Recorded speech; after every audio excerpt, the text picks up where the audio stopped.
ഭക്തിയിൽ മുന്നോട്ട് പോകുന്ന സമയത്ത് വളരെ വലിയൊരു ദുഃഖകരമായിട്ടുള്ള ഒരു കാര്യം കേട്ടാലും നമുക്കങ്ങനെ ഒരു വലിയൊരു ദുഃഖം വരാതെയും സന്തോഷകരമായിട്ടുള്ളൊരു കാര്യം കേട്ടാൽ നമ്മൾ വളരെ എക്സൈറ്റഡ് ആവാതെ വളരെ സന്തോഷത്തിൽ അങ്ങേ അറ്റം പോവാതെയും നമുക്ക് ചെയ്യാൻ പറ്റും. അത് ഭക്തിയിൽ പുരോഗമിക്കുന്ന സമയത്ത് മാത്രമേ നമുക്കത് ചെയ്യാൻ പറ്റത്തുള്ളൂ.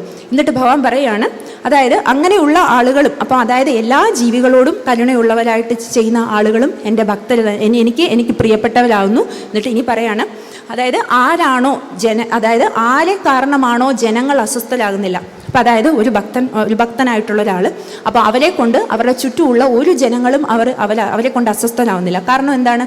അവരാർക്കും ഒരു ദ്രോഹം ചെയ്യുന്നില്ല. അങ്ങനെ ഒരു ഭക്തൻ. എന്നിട്ട് ആരാണോ ജനങ്ങളാൽ അസ്വസ്ഥമാകുന്നില്ല, അതായത് ഒരു ഭക്തനായിട്ടുള്ള ആളുകൾ മറ്റുള്ളവരുടെ പ്രവൃത്തി കൊണ്ടും അവർ അസ്വസ്ഥനാകുന്നില്ല, എന്നാൽ അവരുടെ സ്വന്തം പ്രവൃത്തി കൊണ്ട് ബാക്കി ചുറ്റുമുള്ള ജനങ്ങളും അസ്വസ്ഥനാകുന്നില്ല. ആരാണോ ജനങ്ങളാൽ അസ്വസ്ഥമാകാത്തത്, ആരെ കൊണ്ടാണോ ജനങ്ങൾ